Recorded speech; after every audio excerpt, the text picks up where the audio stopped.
Hello दोस्तों, नमस्कार।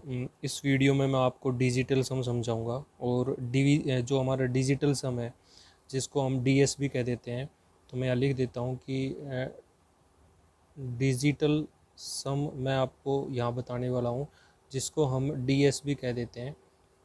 इसका एप्लीकेशन मैं आपको समझाऊंगा कि इसको भाई हम कहाँ यूज़ करते हैं, कैसे यूज़ करते हैं, और इसका कैलकुलेशन जो हम करते हैं उसमें इसका कहाँ पर जो है ना यूज़ है, वो सब चीज़ें मैं आपको बताने वाला हूँ। और यकीन मानो जब आप इस वीडियो को देख लोगे ना तो ये जो डीएस वाला कॉन्सेप्ट है, डिजिटल सम वाला कॉन्सेप्ट है, ये आपका 100% क्लियर हो जाएगा। चलिए, तो मैं सबसे पहले शुरू करता हूँ कि जो डिविजिबिलिटी ऑफ 9 है ना, उसका इसमें क्या यूज़ है। तो डिविजिबिलिटी ऑफ 9 के लिए मैं पहले आपको उसका प्रूफ बता देता हूँ। प्रूफ बताता हूँ मैं आपको डिविजिबिलिटी ऑफ 9 का। Divisibility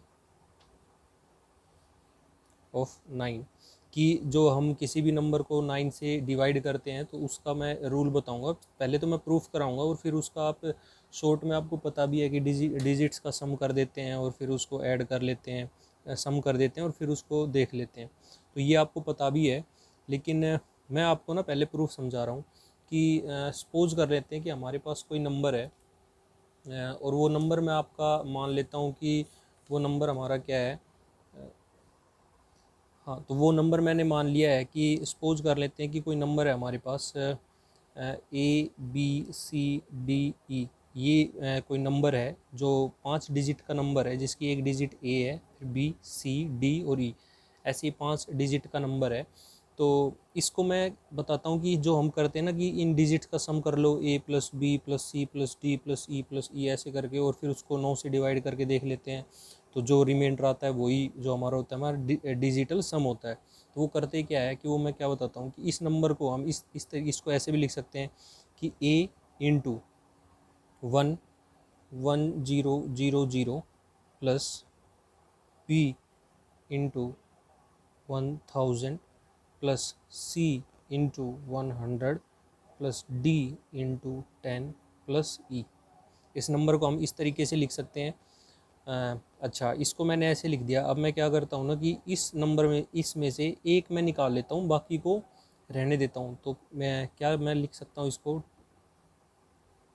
4/9 into A plus 999 into B plus 99 into C plus 9 into D, और फिर प्लस जो हमारा ये था E। अब जो इसमें से इस 10,000 में से मैंने 9,999 निकाल लिए थे, तो वो एक बच गया, वो ए मैंने यहाँ लिखा। ऐसे ही 1,000 बी जो है उसमें से 999 बी तो ये है और एक बी यहाँ बच गया। ऐसे ही 100 सी में से 99 सी तो यहाँ है, एक सी यहाँ बच गया, और 10 डी में से एक 9 डी यहाँ पे है तो एक डी ये बच गया, और ई तो हमारा है ही। तो इस नंबर को मैंने ऐसे लिख सकता हूँ मैं। अच्छा, ये मैं आपको प्रूफ बता रहा हूँ, इसका मैं यूज़ भी बताऊँगा कि कहाँ है। अच्छा, इस नंबर को अगर मैं 9 से डिवाइड करता हूँ, इस नंबर को अगर मैं 9 से डिवाइड करता हूँ, इस नंबर को अगर मैंने 9 से डिवाइड किया है तो क्या आएगा सर, ये जो है ये पूरा ये 9 से डिवाइड होगा, मतलब यहाँ रिमाइंडर क्या आने वाला है, 0। कैसे कि 999 इंटू 9 इंटू ए है, और अगर मैं इसको 9 से डिवाइड कर देता हूँ ना तो ये मेरे पास आएगा 111A। तो यहाँ रिमाइंडर तो कुछ आया ही नहीं, मतलब कि ये जो नंबर है ये 9 से पूरा पूरा डिवाइड कर रहा है। ठीक है, ऐसे ही ये जो 999 बी है ये भी 9 से पूरा डिवाइड हो रहा है। ऐसे ही 99C जो है ये भी 9 से पूरा डिवाइड हो रहा है। ऐसे ही 9D जो है ये भी 9 से पूरा डिवाइड हो रहा है। तो हमारे पास बचा क्या, A plus B plus C plus D plus E, ये जो है ये नंबर बचा। अगर ये नंबर भी 9 से डिवाइड हो जाए, क्योंकि ये तो सारे ही 9 से डिवाइड हो रहे हैं, यहाँ से लेके यहाँ तक तो सारे ही 9 से डिवाइड है। अगर ये नंबर्स भी 9 से डिवाइड हो जाए ना तो हम कह सकते हैं कि ये जो नंबर होगा ना वो हमारा 9 से डिवाइड होगा। अच्छा, ये नंबर 9 से डिवाइड कब होगा, जब इन डिजिट्स का, देखो ये डिजिट्स का सम ही तो है, A plus B plus C plus D plus E, और हमारा नंबर था ABCDE तक था। अगर ये सम डिवाइडेड बाई 9 है तो मैं कह सकता हूँ कि वो नंबर जो है वो डिवाइडेड बाई 9 है। इसलिए हम क्या करते हैं कि हमारे पास जैसे कोई भी नंबर दे देता है, मान लो कि 718,352, ये कोई नंबर दिया। अब ये नंबर दे दिया और मैंने कहा कि ये बताओ कि ये 9 से डिवाइड करता है या नहीं। तो हम करते क्या हैं कि इन डिजिट्स का सम कर लेते हैं हम, इन डिजिट्स का सम कर लेते हैं और उस सम जो आएगा ना उसको हम देख लेते हैं कि 9 से वो डिवाइड हो रहा है या नहीं। तो 7 और 1 8, 8 दूनी 16, 3 19, 19 3 24, 24 और 2 26। तो इसका डिजिट्स का सम जो है वो 26 है। डिजिटल सम का मतलब है डिजिट का सम, जैसे 7 + 1 + 8 + 3 + 5 + 2 किया तो 26 आया। अच्छा, इस 26 को मैं 9 से डिवाइड करता हूँ, तो 26 को अगर 9 से डिवाइड करते हैं तो 9 दूनी 18 और रिमाइंडर बच गया 8। इसका मतलब ये है कि इस नंबर को अगर मैं 9 से डिवाइड करता हूँ ना, तो जो रिमाइंडर आता है वो 8 है। और ये जो 8 है ना, यही हमारा डिजिटल सम है। डिजिटल सम का मतलब क्या है कि इन जैसे हमें तब तक डिवाइड करते हुए जाना है जब तक कि हमारे पास सिंगल डिजिट ना आ जाए। जैसे मैंने यहाँ से 7 1 8 3 5 2 को जब मैंने ऐड किया तो 26 था। अच्छा, इस 26 में भी मेरे को ये दोनों को ऐड करना है, 6 और 2 8। तो जो जब तक सिंगल डिजिट ना आ जाए तब तक करते जाना है, और जो सिंगल डिजिट आएगी वही हमारा डिजिटल सम होगा, और वही रिमाइंडर होगा जब हम उस नंबर को 9 से डिवाइड करेंगे। तो उम्मीद करता हूँ ये बात आपको समझ में आई होगी। तो मैं सबसे पहले डिजिटल जो सम है उसकी मैं डेफिनेशन लिख देता हूँ। डिजिटल सम की डेफिनेशन क्या होती है कि किसी भी नंबर को किसी भी किसी भी किसी भी नंबर को किसी भी नंबर को 9 से भाग करने पर जो शेषफल आता है वही उस नंबर का डिजिटल सम होता है। इसका मतलब ये है कि किसी भी नंबर को अगर मैं 9 से डिवाइड करूं, भाग मतलब डिवाइड, जिसको हम कहते हैं डिवाइड करने पर जो हमारा रिमाइंडर आता है ना, वही उसका डिजिटल सम होता है। और जो हमारा जो रिमाइंडर आएगा ना, जो डिजिटल सम आएगा, वो हमेशा 9 से कम ही होगा, क्योंकि 9 से बड़ा तो हो ही नहीं सकता वो। अच्छा, मतलब कि जो हमारा डिजिटल सम आ रहा है वो हमेशा 9 से छोटा ही होगा, जब तक हम उसको लास्ट तक ऐड करेंगे तब की मैं बात कर रहा हूँ। अच्छा, अब हम क्या करते हैं कि सर जैसे मैंने ये नंबर लिया था 71835 2, तो यहाँ अगर मेरे को डिजिटल सम निकालना है ना, तो सबसे आसान तरीका क्या है कि 9 को हम हटाते जाते हैं, क्योंकि 9 तो लास्ट में हमें डिवाइड करके इसको हमें डिवाइड करना ही है। तो इसको हम क्या करते हैं ना, जहाँ भी 9 बनते हैं, 2 नंबर्स को ऐड करके जहाँ भी 9 बनते हैं उसको हम हटा देते हैं। जैसे 8 और 1 9, तो ये 0 हो गया। 7 और 2 ये कट गया, बच गया क्या, 3 और 8। इसका मतलब है कि इसका डिजिटल सम जो है ना वो 8 है। समझ गया आप? अच्छा, अगर डिजिटल सम किसी भी संख्या का डिजिटल सम या तो 0 है या फिर उस संख्या का डिजिटल सम 9 है ना, तो वो संख्या जो होगी, तो वो संख्या जो होगी, वो नंबर जो होगा वो क्या होगा सर, 9 से डिविजिबल होगा। ठीक है, इसका मतलब ये है कि जब डिजिटल सम हमारा या तो 0 आ जाए या फिर 9 आ जाए, अगर ऐसा है तो वो नंबर 9 से डिवाइड करता है। ठीक है, इस बात का आप समझ रहे होंगे। अच्छा, दूसरा मैं क्या कहना चाहता हूँ, दूसरा मैं इसका एप्लीकेशन ये बता रहा हूँ कि जैसे मान लो, अच्छा पहले मैं इसकी कंडीशन बता देता हूँ कि डिजिटल सम जो है ना वो लगेगा कैसे। अच्छा, किसी भी संख्या में जैसे कोई नंबर लिखा हुआ है, और उसके डिनोमिनेटर में अगर 3 है, या फिर मैं कह दूँ कि 6 है, या फिर मैं कह दूँ कि 9 है, जहाँ पर भी ये है ना, तो उस केस में डिजिटल सम हमारा नहीं लगेगा। उस केस में हम डिजिटल सम नहीं लगा सकते। जैसे मैं क्या कह रहा हूँ कि क्या है कि 1/15 है, तो यहाँ में डिजिटल सम नहीं लगा सकता। क्यों? क्योंकि यहाँ पे जो डिनोमिनेटर है ना, यहाँ पे 3 दिख रहा है मुझे। अब डिजिटल सम लगाने के लिए मुझे क्या करना पड़ेगा, इस 3 को हटाना पड़ेगा। 3 क्या दिख रहा है, 3 कहने का मतलब ये है कि इसमें 5 गुणा 3 है। 15 को हम 5 गुणा 3 लिख सकते हैं। अच्छा, 5 गुणा 3 अगर मैंने लिख दिया तो ये 3 आ गया। इसका मतलब कि अगर ये 3 हट जाए ना यहाँ से कैसे भी, तब मैं इसमें डिजिटल सम लगा सकता हूँ, अदरवाइज तो मैं डिजिटल सम नहीं लगा सकता। ठीक है। अच्छा, अब मैं इसकी क्या बता रहा हूँ आपको, एप्लीकेशन बता रहा हूँ कि इसको हम यूज़ कहाँ कहाँ करते हैं, कैसे करते हैं। एप्लीकेशन में इसकी बता रहा हूँ आपको। सबसे पहले तो मैंने डिजिटल सम बताया, उस डिजिटल सम में मैंने 9 का डिविजिबिलिटी रूल ये आपको समझाया, और फिर मैंने कहा कि जो 9 से किसी भी नंबर को 9 से डिवाइड करने के बाद में जो रिमाइंडर आता है ना, वही उस नंबर का या उस संख्या का हमारा क्या होता है, डीएस होता है, डिजिटल सम होता है। अच्छा, मैं इसका एक प्रूफ देता हूँ, मैं जैसे कोई एग्जांपल देता हूँ कि सपोज कर लेते हैं कि हमारे पास कोई नंबर लिखा हुआ है 8132 मल्टीप्लाई बाई 512 और ये मेरा होता है 4163,584। ठीक है, ये होता है 8132 इंटू 512 इज इक्वल टू 4163584। ये कोई नंबर मैंने पहले से सोच रखा था, ये मत सोचना कि मैंने देखते ही इसको देखते हुए इसका आंसर कैसे लिख दिया। तो ये तो मैंने पहले से किया हुआ था देख, और हर टीचर ऐसे ही करता है कि पहले से जैसे ये नंबर्स उसने सोच लिया, ये एग्जाम्पल वो तैयार रखता है। कोई भी एग्जाम्पल होता है उसके पास तैयार रहता है, वो एग्जाम्पल वही देता है। कोई भी इतना मान नहीं है कि वो देखते ही नंबर को ऐसे कंटिन्यूसली लिखता ही जाए, कुछ ना कुछ तो वो 5 7 10 सेकंड कुछ ना कुछ तो टाइम लगाएगा ही लगाएगा। अच्छा, ये एग्जाम्पल तो मेरे पास तैयार था।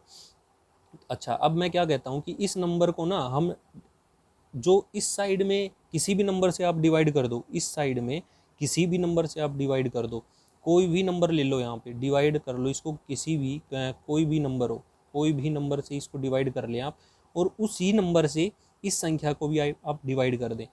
जैसे ये 8132 इंटू 512 है, अगर मैं इसको जैसे 7 से डिवाइड करता हूँ और इधर भी अगर 7 से डिवाइड करता हूँ, तो क्या होता है कि जो इधर रिमाइंडर आएगा ना, 7 से डिवाइड करने पर इस संख्या को 7 से डिवाइड करने पर जो रिमाइंडर आएगा, वही इस संख्या को भी 7 से डिवाइड करने पर रिमाइंडर आएगा। अच्छा, ये जो 7 से डिवाइड करते हैं ना हम, ये थोड़ा सा हमारा क्या हो जाता है, थोड़ा सा हार्ड हो जाता है। पहले हम क्या करते हैं कि इसको 7 से डिवाइड करते हैं, फिर इसको 7 से डिवाइड करते हैं, फिर ऐसे इधर भी 7 से डिवाइड करते हैं। ये थोड़ा सा लंबा प्रोसेस है, थोड़ा सा बड़ा है, टाइम टेकिंग है। तो हम करते क्या है ना कि इस 7 की जगह पे हम क्या कर लेते हैं कि भाई इसको 9 से डिवाइड कर लो। 9 से क्यों डिवाइड कर लो सर? क्योंकि हमें पता है कि 9 की जो डिविजिबिलिटी जो होता है ना, वो क्या होता है कि इस संख्या को ऐसे हम ऐड करते हुए चले जाते हैं, और ऐड करना बड़ा ईजी होता है। अच्छा, आप मेरी बात समझ गए होंगे कि 9 से ही हम जो है ना डिजिटल सम जो लगाते हैं, वो ही हम क्यों लगाते हैं। किस यहाँ कोई भी नंबर से कर सकते हैं हम, आंसर सेम आएगा, लेकिन 9 से ही हम क्यों करते हैं, उसका मैं जवाब ये दे रहा हूँ, उसका मैं उत्तर ये दे रहा हूँ कि जो 9 से डिवाइड करते हैं ना हम, तब हम डिजिटल जो डिजिट्स होती हैं उसका हम सीधा सम लिख देते हैं। उसका सीधा सम करना आसान है। ऐसे ही इस नंबर को 7 से डिवाइड करना थोड़ा सा हार्ड है, आप समझ रहे हैं, टाइम टेकिंग है। और डिजिट्स को अगर हम सम करते जाएं तो थोड़ा इजी है। मेरी बात आपको समझ में आ गई होगी, मैंने अपनी तरफ से आंसर इसका दे दिया है कि हम 9 को ही क्यों यूज़ करते हैं, 9 से ही डिजिटल सम हम क्यों निकालते हैं। ठीक है। अच्छा, इस संख्या को 9 से अगर मैं डिवाइड करता हूँ, तो 9 से डिवाइड करने के बाद 8 और 1 9 बच गया, 3 और 2 5, मतलब इसका जो डिजिटल सम है ना सर, वो 5 है। जैसे मैं क्या करता हूँ, 8 और 1 9, 9 और 3 12, 12 और 2 14, 14 में 4 और 1 5, तो मैंने सीधा क्या कर दिया, 8 और 1 को काट दिया और 3 2 5 लिख दिया। तो डिजिटल सम इसका कितना आया, 5। ठीक है जी। अब मैं क्या करता हूँ, इसका डिजिटल सम निकाल लेता हूँ। अच्छा, अब मैं क्या करता हूँ कि इसका मैं डिजिटल सम निकाल लेता हूँ। तो 5 और 1 6, 6 और 2 8, इसका मतलब है कि इसका डिजिटल सम हमारा क्या है, 8 है। अच्छा, इसका डिजिटल सम 8 है, तो डिजिटल सम में कभी भी डिवाइड का, मल्टीप्लाई का या इनका फ़र्क नहीं पड़ता है। तो मैं क्या करता हूँ, 8 पंजे 40, और 40 को जब मैं दोनों डिजिट्स का सम क्या होता है, 4 और 0 का सम करें तो 4। इसका मतलब है कि इसका जो डिजिटल सम है ना हमारा, वो क्या है, 4 है। अच्छा, ऐसे ही इधर का भी अगर डिजिटल सम आ जाए तो इसका मतलब ये नहीं है कि ये नंबर सेम है, ये नहीं है। ये हम ऑप्शंस में यूज़ करते हैं। हो सकता है कि यहाँ कोई नंबर ऐसा हो कि जैसे मैं कह देता हूँ कि 904 है, तो इसका मल्टीप्लाई तो ये नहीं है, लेकिन इसका डिजिटल सम तो 4 है। तो इसका मतलब ये नहीं है कि अगर किसी भी संख्या का डिजिटल सम अगर वो सेम आ गया तो वो उसके बराबर है, ऐसा नहीं है। ठीक है, जैसे मैं ऑप्शंस में इसका यूज़ मैं आपको बताऊंगा। तो इधर मैं अगर डिजिटल सम करता हूँ, तो यहाँ मैं डिजिटल सम कर लेता हूँ कि 8 और 1 9, 6 और 3 9, 5 और 4 9, और ये बच गया 4। इसका मतलब कि इधर का भी डिजिटल सम 4 है। तो क्या होता है कि जब भी हमें इसका मैं ऑप्शंस में इसका यूज़ सिखा रहा हूँ कि ऑप्शन में इसका मैं कहाँ यूज़ कर सकता हूँ। जैसे सपोज कर लेते हैं कि मेरे पास A, B, C और D ऐसे मेरे पास कोई ऑप्शन है, और मैंने लिख दिया यहाँ पे 43 इंटू, मैं क्या कह देता हूँ कि भाई 43 इंटू 3 लगा लें, हम छोटा सा एक नंबर ले लेते हैं। तो इसका जो आंसर है वो है 129, ये इसका एक्चुअल में आंसर है। ठीक है। अब इसका डिजिटल सम क्या है, इसका डिजिटल सम है 3। तो मैं यहाँ क्या कर देता हूँ, इसका मैं लिख देता हूँ 109, ठीक है, 149, 139, 187, ऐसे मैंने लिख दिया है। ठीक है मेरे भाई,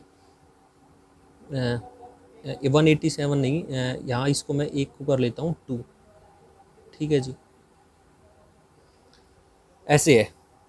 और हमसे जैसे ये क्वेश्चन में आ जाता है, इतना हम निकालते हैं। एक्चुअली में मुझे ये अभी ये आंसर पता नहीं है, मैं ये कह देता हूँ कि मुझे ये आंसर नहीं पता है कि भाई इसका 43 और 3 को अगर मल्टीप्लाई करते हैं ना तो 129 आता है, 129 आता है, ये मुझे नहीं मालूम। तो मैं करता क्या हूँ कि सबसे पहले मैं इसका डिजिटल सम देख लेता हूँ कि इसका डिजिटल सम क्या है, और फिर मैं इनका अगर डिजिटल सम तीनों का अलग अलग है तो फिर हम डिजिटल सम लगा सकते हैं। अच्छा, मैं क्या कह रहा हूँ कि ऑप्शन में अगर तीनों चारों जो भी ऑप्शन है सबका डिजिटल सम अगर 9 है तो फिर हम डिजिटल सम लगा सकते हैं सर। जैसे मैं क्या कह रहा हूँ कि इस संख्या में डिजिटल सम मैं पहले निकाल लेता हूँ। तो इस संख्या में डिजिटल सम क्या है, 4 और 3 7, 7 गुणा 3 7 या 21, और 21 में हो गया 3, ठीक है, 2 और 1 3। इसका मतलब है कि इस संख्या का डिजिटल सम 3 है। तो इधर जो भी संख्या आएगी ना उसका भी डिजिटल सम होगा, लेकिन इधर जो संख्या आएगी वो इन चारों में से कोई एक ना एक तो है ही। आप मेरी समझ रहे हैं, आप मेरी बात समझ रहे हैं कि जो इधर जो संख्या आएगी ना वो इन चारों में से कोई ना कोई एक नंबर होगा। अच्छा, इधर जो है इसका डिजिटल सम है, तो इधर वाली का भी जो है डिजिटल सम क्या होगा, 3 ही होगा। इधर का अगर 3 है तो इधर का भी 3 होगा। अगर मान लेते हैं कि यहाँ 109 आ रहा है, 109 है, तो इसका डिजिटल सम तो 3 हो गया, और इसका डिजिटल सम क्या है 1। इसका मतलब है कि ये तो आंसर नहीं है। क्यों? क्योंकि दोनों का डिजिटल सम सेम होना चाहिए। अच्छा, इसको मैं चेक करता हूँ कि इसको मैंने अगर चेक किया तो क्या आ गया, 9 तो कट गया, 2 और 1 3, इसका डिजिटल सम 3 है। इसका मतलब है कि ये ऑप्शन हो सकता है। अभी मुझे और चेक करना है कि क्या ऐसे और भी ऑप्शन है जिसका डिजिटल सम 3 है। अगर है तो फिर मुझे कोई दूसरा तरीका सोचना पड़ेगा। लेकिन अगर डिजिटल सम किसी का सिर्फ एक यही ऐसा नंबर है जिसका 3 है, तो फिर मैं कह दूंगा कि हाँ भाई जो इसका जो मल्टीप्लाई करेंगे ना तो वो 129 है। अभी मैं कह नहीं सकता, मुझे ये एक छोटा सा मैंने लिया है एग्जाम्पल, ये तो हम ओरली भी कर सकते हैं, लेकिन ये मैं एक छोटे से एग्जाम्पल से समझा रहा हूँ। ये बड़े बड़े एग्जाम जब हमारी मल्टीप्लिकेशन आएगी ना वहाँ हम इसका यूज़ करेंगे, क्योंकि ये कैलकुलेशन सीरीज चल रही है। अच्छा, इसका अगर मैं डिजिटल सम निकालूं तो इसका डिजिटल सम है 4। इसका मतलब है कि ये भी ऑप्शन नहीं है, क्योंकि यहाँ तो डिजिटल सम 3 है और इसका है 4, तो ये तो नहीं है। इसका अगर मैं निकालूं तो 8 और 1 9 और इसका 7, इसका मतलब है कि इसका डिजिटल सम 7 है और इसका 3 है। इसका मतलब ये भी ऑप्शन नहीं है। तो ये 4 ऑप्शन तो हमारे कट ही गए, बच गया क्या, सिर्फ ये। इसका मतलब है कि यही हमारा क्या है सर, आंसर है। आप मेरी बात समझ रहे हैं कि मैंने क्या कहा कि डिजिटल सम में अगर, अच्छा अब ऐसा होता, सपोज कर लेते हैं कि एक ई ऑप्शन और होता। यहाँ तो मैंने निकाल लिया कि भाई इसका जो आंसर है ना वो ये है। अच्छा, यहाँ मैं क्या करता हूँ कि इसका मैंने क्या लिया, जैसे मैं कोई एक और नंबर आपको ले लेता हूँ कि 9 8 और मैं इसका ले लेता हूँ 4, ठीक है जी। ये जैसे ऑप्शन है, ये क्या कह रहा है कि अब मेरे पास ये 5 ऑप्शन हो गए। अच्छा, ये 3 तो फेल ही हो गए। अब मैं इसको क्या करता हूँ कि इसका 9 8 और 4 12, 12 को हो गया 3। अब इसका भी डिजिटल सम 3 आ गया। इसका मतलब है कि या तो ये आंसर है या फिर ये आंसर है। ये तो मेरे पास कट ही गए। अब इन दोनों में से मेरे को फाइंड आउट करना है। अच्छा, अब मेरे को क्या करना है, अब इसमें इन दोनों में तो मैंने इन डिजिटल सम लगा के इन 3 ऑप्शंस को तो मैंने बाहर निकाल दिया। बाकी के ये 2 ऑप्शन बच गए, एक तो ये ऑप्शन बच गया और एक ये ऑप्शन बच गया। अब इन दोनों ऑप्शंस में से कौन सा आंसर होगा वो मुझे निकालने के लिए ना कोई या तो कोई दूसरा तरीका सोचना पड़ेगा, या तो मैं कोई दूसरा तरीका सोचूं, या फिर मैं क्या करता हूं कि इसको मल्टीप्लाई करके देखूं। यही मेरे पास कोई ऑप्शन बचता है। तो अगर छोटी सी संख्या है तो फिर हम सीधा देख लेंगे कि इसमें 43 में 40 दिख रहा है और 3 दिख रहा है, तो 40 थी 120 और 3 थी 9 129, 120 और 9 129, तो वो हम आंसर लगा देंगे। लेकिन कई बार क्या होता है कि नंबर्स ही ऐसे होते हैं, बड़े बड़े नंबर्स होते हैं, तो फिर उसमें अलग और भी है, और भी जो है ना वो है हमारा कि और भी हमारे पास तरीके हैं कि पीछे मैंने 3-4 तरीके बताए हैं, अब ये भी एक मैंने तरीका बताया है। तो उम्मीद करता हूँ कि डिजिटल सम का जो आपको समझ में आया होगा। अच्छा, एक चीज़ मैं और बता देता हूँ डिजिटल सम में। जैसे सपोज कर लेते हैं कि मैं क्या कहता हूँ कि डिजिटल सम में अगर हमारे पास में 2/5 इस तरीके का आ जाता है डिजिटल सम करने में, फ्रैक्शन की बात कर रहा हूँ मैं। अच्छा, यह आ जाता है 4/7, या मैं कह देता हूँ कि 1/8 ऐसे आ जाता है, ठीक है सर।